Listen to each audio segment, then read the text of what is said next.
नमस्कार, जे sky bulletin में आपका स्वागत है। मैं हूं वर्षा पंवार और चलिए बढ़ते हैं खबरों की ओर। एसटी कॉलेज में शनिवार को पर्यावरण संरक्षण के लिए श्रमदान विषय पर आनंदम दिवस मनाया गया। इस मौके पर आयोजित कार्यक्रम के दौरान प्रथम वर्ष के विद्यार्थियों ने उत्साहपूर्वक भाग लेते हुए हाल के सामने स्थित गार्डन में श्रमदान किया। इस दौरान विद्यार्थियों ने गार्डन की क्यारियों की सफाई करते हुए सूखे पत्तों को हटाते हुए क्यारियों को व्यवस्थित किया। इस दौरान प्रोफेसर जलालुद्दीन काठात ने महात्मा गांधी का उदाहरण देते हुए श्रमदान के महत्व को समझाया। प्राचार्य डॉक्टर अरुणा गुप्ता ने आनंदम विषय को समझाते हुए विद्यार्थियों के परिवार, समाज, राज्य और राष्ट्र के प्रति उनके दायित्व को बताया।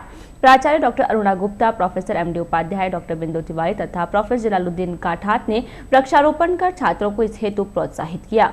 डॉक्टर बिंदु तिवारी ने सभी को धन्यवाद ज्ञापित किया। कार्यक्रम में प्रथम वर्ष के सभी mentor doctor Sunita Awasthi, doctor Kamna Sahay, doctor Pooja Varun, doctor Pooja Devanda, doctor Deepali Sharma, doctor Sangeeta Panchal, doctor Saroj Goswami, doctor Rakesh Baser, doctor Anjali Jaipal एवं डॉक्टर संध्या जयपाल ने उपस्थित होकर अपने सभी विद्यार्थियों को स्वयं श्रमदान कर प्रोत्साहित किया।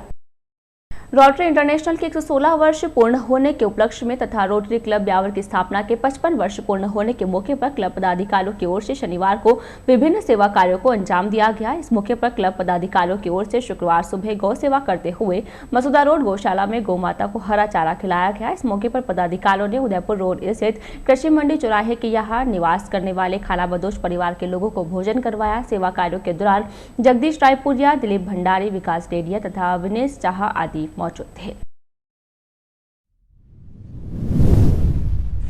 रोटरी क्लब ब्यावर के 55 वर्ष संपूर्ण होने के उपलक्ष्य में गरीबों को भोजन कराया गया तथा मसूदा रोड स्थित गौशाला में 500 किलो चारा वितरण किया गया तथा रोटरी इंटरनेशनल के भी 116 वर्ष संपूर्ण होने के उपलक्ष्य में ये सेवा कार्य नियोजित किया गया। एसआईआरटी उदयपुर की ओर से प्रस्तावित विधायक मसूदा की ओर से शुक्रवार को राजकीय पटेल उच्च माध्यमिक विद्यालय में जिला स्तरीय शोध संगोष्ठी का आयोजन किया गया। संगोष्ठी में अजमेर जिले के प्रत्येक ब्लॉक से 20 संभागियों ने शिरकत की। इस दौरान 4 संदर्भ व्यक्तियों ने संगोष्ठी के विषय पर प्रकाश डाला। इस दौरान डाइट मसूदा के विभागाध्यक्ष डॉक्टर प्रताप भानु सिंह ने शिरकत की। संगोष्ठी के दौरान नई शिक्षा नीति 2020 के अंतर्गत विद्यालयों में 3 से 5 वर्ष के बच्चों को विद्यालय के प्रति आकर्षित करने हेतु नवाचार पर विचार विमर्श किया गया।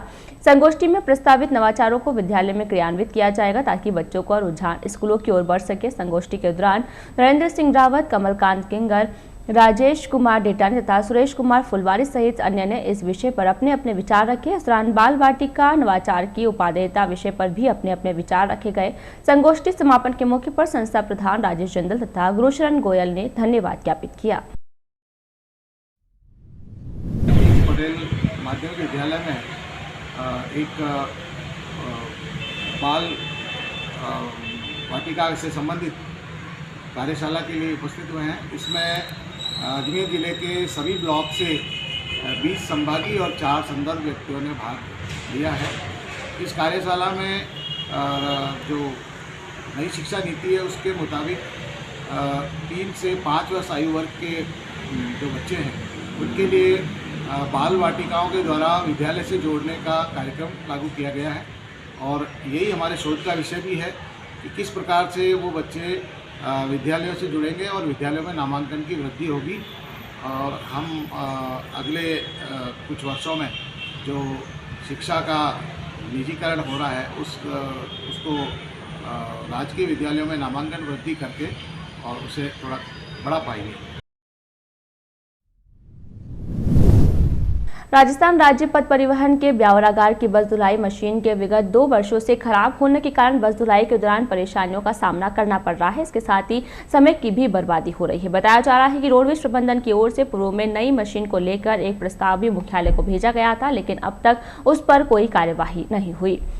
प्रबंधन ने एक बार फिर करीब 4 लाख रुपए का प्रस्ताव नई मशीन हेतु बनाकर भेजा है। कार्यालय प्रबंधक राकेश उचैनिया ने अनुसार ब्यावरागार में 2013 में बसों की धुलाई के लिए ऑटोमेटिक धुलाई मशीन स्थापित की गई थी। मशीन के कारण चंद मिनटों में बस की धुलाई हो जाती थी तथा उसे सुखाने के बाद मार्ग पर भेज दिया जाता था।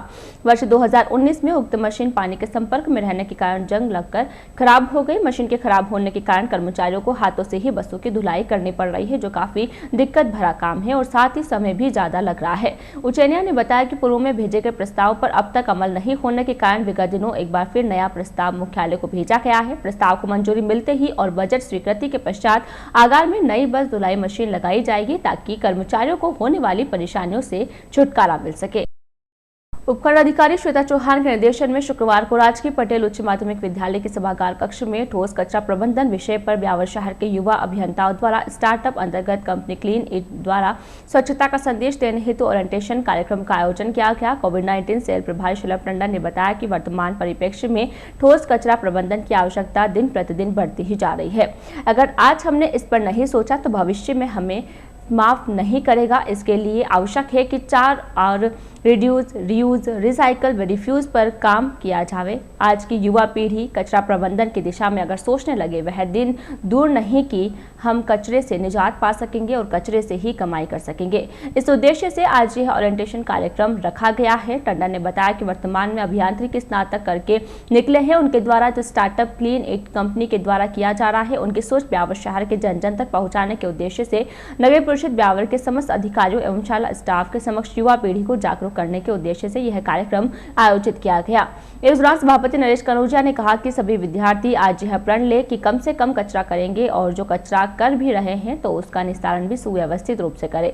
घर पर कचरे के 2 डस्टबिन रखें, एक सूखे कचरे के लिए तथा दूसरा गीले कचरे के लिए। स्वच्छता के प्रति अपने घर के साथ साथ अपने मित्रगणों को भी इसके प्रति जागरूक करें। आयुक्त नगर परिषद छब्बर सिंह ने बताया कि वर्तमान में परिषद ब्यावर द्वारा शहर को स्वच्छ ब्यावर, स्वस्थ ब्यावर की दिशा में सराहनीय कार्य किए जा रहे हैं, जिसमें जनप्रतिनिधियों के साथ साथ आमजन का भी सहयोग मिल रहा है। परंतु आज भी घरेलू स्तर पर कचरे का निस्तारण न होने से कचरे के प्रबंधन में कुछ हद तक सफलता नहीं मिल पा रही है, जिसके लिए इस तरीके के स्टार्टअप प्रोग्राम की बहुत आवश्यकता है।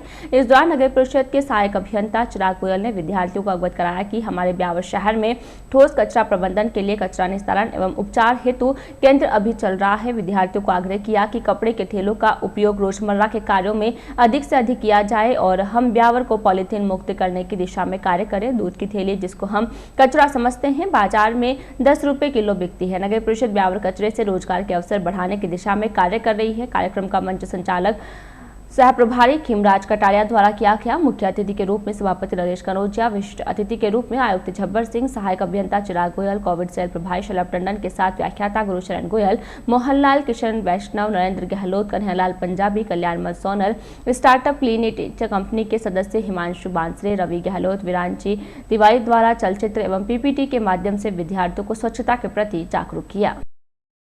कोरोना संक्रमण की रोकथाम के लिए राजकीय अमृतकोट चिकित्सालय के वैक्सीन सेंटर पर द्वितीय चरण के तहत कार्मिकों का टीकाकरण किया जा रहा है। शनिवार को सेंटर पर द्वितीय चरण के लिए आंगनबाड़ी कार्यकर्ता, सहायिका, AKH कर्मचारी, नगर परिषद कर्मचारियों, पुलिस कर्मियों तथा आरपीएफ के जवानों को दूसरी डोज के तहत टीके लगाए गए। सेंटर प्रभारी डॉक्टर संजय शर्मा ने बताया कि वैक्सीन के प्रथम चरण में सेंटर पर करीब 3000 कर्मचारियों को टीके लगाए गए। वहीं दूसरी चरण की प्रक्रिया जारी है, लेकिन दूसरे चरण में अब तक केवल 814 लोगों ने ही टीके लगवाए हैं। डॉक्टर शर्मा ने बताया कि सतर्कता के चलते बढ़ते संक्रमण को रोका गया था, लेकिन महाराष्ट्र व केरल में एक बार फिर से एक्टिव केस सामने आने शुरू हो गए हैं, अतः सावधानी बरतना बेहद जरूरी हो गया है। उन्होंने आमजन से अपील की है कि संक्रमण से बचाव के जितने भी उपाय हैं उन्हें जरूर अपनाएं ताकि कोरोना संक्रमण को मात दी जा सके। वैक्सीन सेंटर पर प्रतिदिन doctor SK Singh, ANM Krishna, Seema Bhati, Ankush, Raveena, Asha सहयोगिनियों, हेमलता सोलंकी, सरिता लेखाकार, अभिजीत शर्मा, रेखा चौहान तथा अमित आदि ने अपनी सेवाएं दे रहे हैं। हमारे अमृतपुर चिकित्सालय में जो कोरोना की प्रथम डोज है वो लगभग 3000 आदमियों के आज दिनांक तक लग चुकी है और जो सेकेंड डोज है वो 814 लोगों के लग चुकी है। अभी वर्तमान में कोरोना का स्प्रेड होना महाराष्ट्र, केरल जैसी जगह में होना चालू हो गया है और अपने यहाँ भी आज एक पॉजिटिव केस मिला है। क्योंकि आप सावधानी बरतें, जैसे पूर्व में आप लोगों ने आपकी समझदारी पूर्वक अपने ब्यावर वासियों ने कोरोना का सामना किया था, कोरोना को रोका, उसी तरह आप कोरोना को रोकें और कोरोना की रोकथाम के लिए जो जो उपाय है वो आपको सर्वविदित है, आप सब जानते हैं। आप सिर्फ उन्हीं पुराने नियमों का पालना करें और ब्यावर की जनता को कोरोना मुक्त कराने में मदद करें। सड़क हादसों में घायल की मदद की और उसकी जान बचाए पाए तो आपको सरकार 5,000 रुपए का इनाम भी देगी। यह अभिनव पहल राजस्थान सरकार ने इसी बजट से शुरू की है। इस संबंध में सीएम अशोक गहलोत ने बुधवार को पेश किए गए बजट में घोषणा की। जिला पुलिस के आंकड़ों के अनुसार विगत वर्षों में हजारों हादसों के मुकदमे दर्ज होते हैं, जिसमें से सैकड़ों को अपनी जान गंवानी पड़ती है। यह आंकड़ा उपखंड स्तर पर छोटा हो सकता है, लेकिन इसी तरह हर जिले में सैकड़ों हादसों में हर साल लोग जान गंवा देते हैं। बड़ा कारण यह है कि जब हादसा होता है तो घायलों को तुरंत मदद नहीं मिल पाती है। घायलों को प्राथमिक उपचार ही देरी से मिलता है। इस कारण घायलों में मरने वालों की संख्या तो बढ़ती ही है, साथ ही गंभीर घायलों के अंग भंग होने तक की नौबत आ जाती है। सामान्यतया लोगों में धारणा बनी हुई है कि घायलों को अस्पताल पहुंचाने पर पुलिस परेशान करेगी तथा अस्पताल में भी कई तरह के सवालों के जवाब देने पड़ेंगे, लेकिन यह सच नहीं है। सुप्रीम कोर्ट ने इस संबंध में स्पष्ट व्याख्या की है कि सड़क हादसों में घायलों की मदद करने वालों से पुलिस पूछताछ नहीं करेगी। दूसरा, हादसों में घायलों को नजदीक के किसी भी सरकारी या निजी अस्पताल में भर्ती करवाया जा सकेगा। निजी अस्पताल में इलाज के लिए कोई पैसों की मांग नहीं करेगा। अगर निजी अस्पताल प्रबंधन इलाज में देरी करता है, इस दौरान घायल की जान चली जाती है अथवा अंग भंग की स्थिति बनती है, तो अस्पताल प्रबंधन पर आपराधिक मुकदमा दर्ज किया जाएगा। हालांकि प्रशासन की ओर से इस संबंध में प्रचार प्रसार की कमी व अन्य कारणों से बहुत से लोग इस बात से अनभिज्ञ है। अब सीएम ने घायलों की मदद करने वालों को 5,000 के पुरस्कार की घोषणा भी कर दी है। एकेएच के ortho surgeon doctor Mahendra Kumar Benawal बताते हैं कि सड़क हादसे में घायल के लिए शुरुआती आधा घंटा बहुत अधिक महत्वपूर्ण होता है। इस अवधि में मदद मिल जाए तो 90% चांस होते हैं कि मरीज को बचाया जा सकेगा। हालांकि वर्तमान में हमारी चिकित्सा व्यवस्थाएं ऐसी है कि घायल को 6 घंटे में हायर सुपर स्पेशलिटी सेंटर भी पहुंचाया जा सकता है। इससे अंग भंग होने से भी बचाया जा सकता है। हमने खुद ऐसे सैकड़ों मामले देखे हैं जिनमें घायलों के बचने की उम्मीद नहीं थी, लेकिन तत्काल उपचार मिलने के कारण बचा लिए गए। इसलिए हादसों के तुरंत बाद जितनी जल्दी मदद मिले, मरीज के लिए उतना ही फायदेमंद होता है। सड़क हादसों में घायलों की मदद करने वाले एक व्यक्ति को पुलिस द्वारा प्रताड़ित करने के एक मामले को लेकर सेव लाइफ फाउंडेशन ने सुप्रीम कोर्ट की डबल बेंच में 2012 में याचिका दायर की थी। 2016 में 30 मार्च को इस पर डबल बेंच ने 22 पेज का महत्वपूर्ण निर्णय दिया।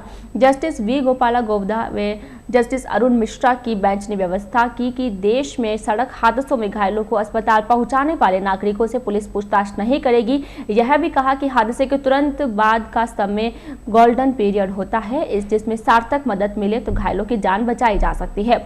इस आदेश से पहले निजी अस्पताल घायलों को भर्ती करने से पहले इलाज शुरू करने के नाम बड़ी रकम के भुगतान के डर से भी घायलों की मदद से लोग कतराते थे। परिणाम स्वरूप घायलों को नजदीकी अस्पताल पहुंचाने में काफी देरी हो जाती थी। श्री गोदावरी आर्य कन्या शिक्षा समिति द्वारा संचालित दयानंद आर्य बालिका महाविद्यालय ब्यावर ने शुक्रवार को नव प्रवेशी छात्राओं के लिए दीक्षारंभ समारोह का आयोजन किया गया, जिसमें आर्य समाज के प्रधान ओम प्रकाश नवाल ने छात्राओं ने दीक्षाव्रत प्रदान किया। कार्यक्रम के दौरान सुश्री ग्रेसी सिंह, सुश्री सुमन चौधरी, सुश्री दीपशिका राठौर, सुश्री निशा खत्री ने अपनी छोटी बहनों का स्वागत अभिनंदन किया। साथ ही महाविद्यालय में होने वाली गतिविधियों के बारे में जानकारी देते हुए अनुशासन के साथ शिक्षा ग्रहण करते हुए प्रगति की ओर अग्रसर होने की सलाह दी। इस मौके पर सीनियर छात्राओं ने अपने अनुभव, महाविद्यालय का माहौल, पारिवारिक बिना रैगिंग दीक्षारंभ, इंद्रधनुष कार्यक्रम, आर्य समाज वार्षिकोत्सव में लाठी तलवार कटार प्रशिक्षण, आत्मरक्षा, महिला सशक्तिकरण, साप्ताहिक यज्ञ और अंतिम वर्ष की छात्राओं हेतु दीक्षांत कार्यक्रम तथा महाविद्यालय के 100% परिणाम आदि के बारे में विस्तृत जानकारी दी। इस दौरान शिक्षा समिति सचिव डॉक्टर लालचंद्र जी हेड़ा ने स्वामी दयानंद एवं सत्यार्थ प्रकाश के बारे में प्रकाश डाला। उन्होंने बताया कि संसार का उपकार करना आर्य समाज का मुख्य उद्देश्य है। कार्यक्रम के दौरान प्रथम वर्ष में प्रवेश लेने वाली वाणिज्य संकाय प्रथम वर्ष की छात्रा सुश्री नेहा सोनी, प्रथम वर्ष कला संकाय की छात्रा सुश्री दीपा सुखी व पूजा गुर्जर ने भी अपने अनुभव इस प्रकार व्यक्त किए कि कोरोना काल में भी महाविद्यालय के व्याख्याताओं द्वारा हमें समय समय पर अध्ययन अध्यापन का कार्य ऑनलाइन सुचारू रूप से जारी रखा। कार्यक्रम के अंत में महाविद्यालय सचिव अभयदेव आर्य ने अपने विचार रखते हुए बताया कि दीक्षाव्रत का पालन कर हमें जीवन को उज्जवल पथ की ओर अग्रसर करना चाहिए तथा जीवन में आदर्श और संस्कारवान बनकर ही हम जीवन को श्रेष्ठ बना सकते हैं। इन्होंने अपने उद्बोधन में यह घोषणा की कि महाविद्यालय में प्रथम स्थान प्राप्त करने वाली छात्राओं को पुरस्कृत किया जाएगा। कार्यक्रम के दौरान ही राष्ट्रीय सेवा योजना के अंतर्गत ऑनलाइन प्रतियोगिता में प्रथम, द्वितीय एवं तृतीय स्थान प्राप्त करने वाली स्वयं सेविकाओं को आर्य समाज प्रधान ओम प्रकाश नवाल, शिक्षण समिति सचिव डॉक्टर लालचंद हेड़ा, सचिव अभयदेव आर्य एवं प्राचार्य डॉक्टर शालू शर्मा ने पुरस्कार प्रदान किए। अंत में महाविद्यालय प्राचार्य डॉक्टर शालू शर्मा ने सभी पधारे हुए अतिथियों एवं पदाधिकारियों तथा छात्राओं का आभार व्यक्त किया तथा उन्हें धन्यवाद ज्ञापित किया। कार्यक्रम में डॉक्टर सुनीता टाक, अलका मुंद्रा, अंशिता नरूका, रेणु पंजाबी, नीलम शाह, ममता कृपलानी, गुंजन सिंह, हंसा भाटी, जीतू बाकोलिया, हीरा लाल, जया पांचाल, अजय शाह, पीयूष शर्मा, सपना खत्री, गायत्री देवी, राधा देवी, इंदिरा साहू तथा राजेंद्र भाटी सहित महाविद्यालय के समस्त छात्राएं उपस्थित रही। कार्यक्रम का संचालन श्रीमती गायत्री परिहार ने किया।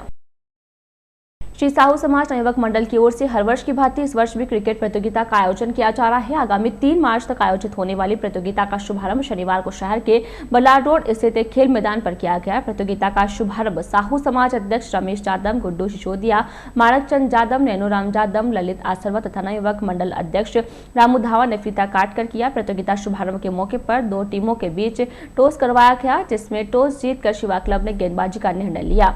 शिव क्लब की टीम ने साहू सुपर किंग की टीम के साथ खेल खेलकर प्रतियोगिता का शुभारंभ किया। इस मौके पर सभी सदस्यों का माला पहनाकर स्वागत किया गया। क्रिकेट प्रतियोगिता शुभारंभ के मौके पर पार्षद राकेश साहू, पप्पू धावा, ओम प्रकाश आसरवा, मुकेश मेहरानिया, देवानंद धावा, बाबूलाल अजमेरा, राहुल मेहरानिया, पंकज, कानाराम, महावीर, शिव प्रकाश तथा पन्नालाल सहित अन्य उपस्थित थे।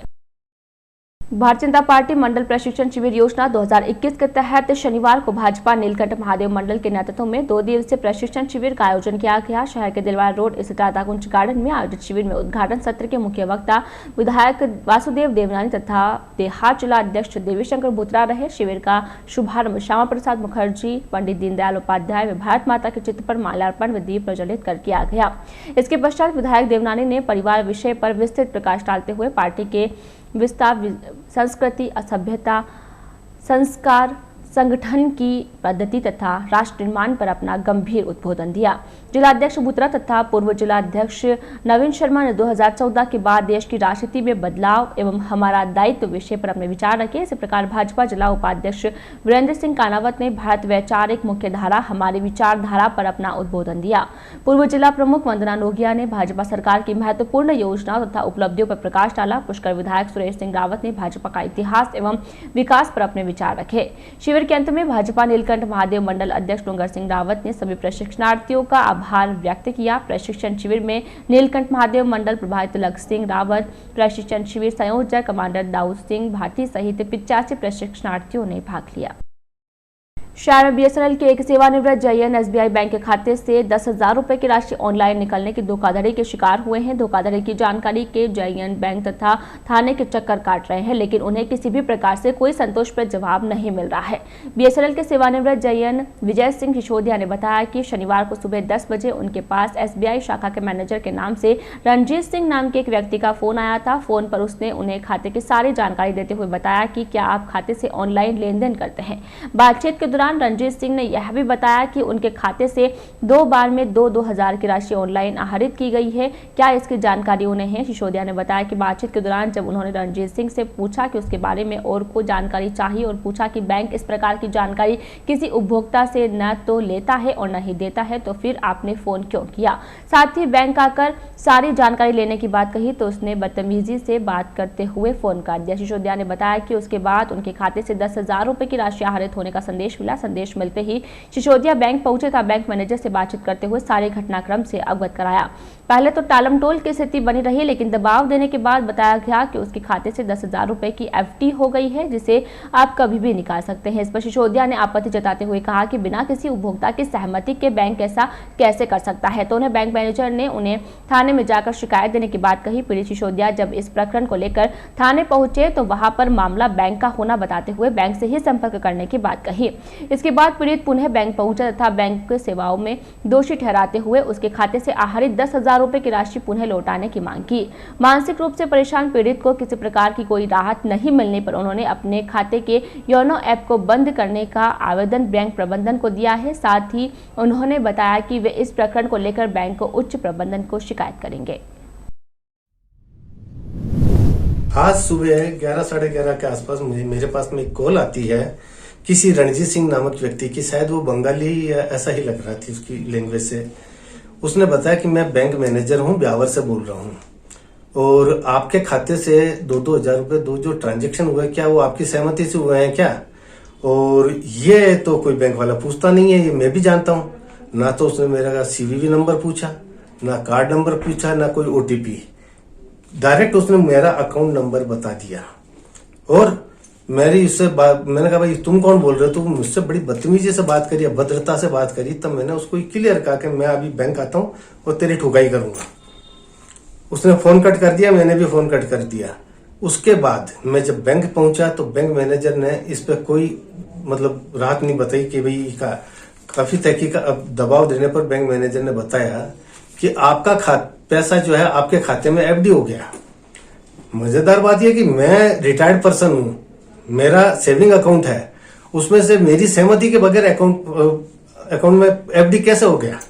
हाँ, और ये आप कभी भी निकाल सकते हैं। तो बगैर बैंक की जानकारी, किसी कर्मचारी की जानकारी के बगैर मेरा बैंक अकाउंट नंबर कौन जान सकता है? जबकि मैंने ऐसा कुछ नहीं बताया उसको सीबीओ कि केंद्र सरकार, राज्य सरकार ये ध्यान धरे कि जो कर्मचारियों, सामान्य जनता के साथ में ये फ्रॉड किया जा रहा है उसको तत्काल बंद करके और उसकी भरपाई बैंक द्वारा तुरंत की जाए।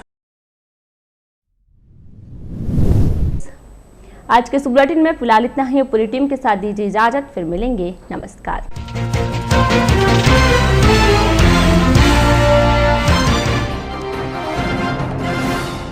पर्यावरण संरक्षण हेतु एसटी कॉलेज ने मनाया आनंदम दिवस। विद्यार्थियों ने श्रमदान करते हुए कॉलेज परिसर के गार्डन में की सफाई।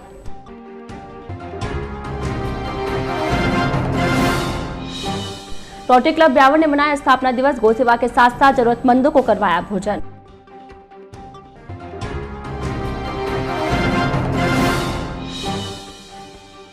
दो वर्षों से खराब पड़ी है रोडवेज की बस धुलाई मशीन। हाथों से बसों की धुलाई में हो रही है परेशानियां।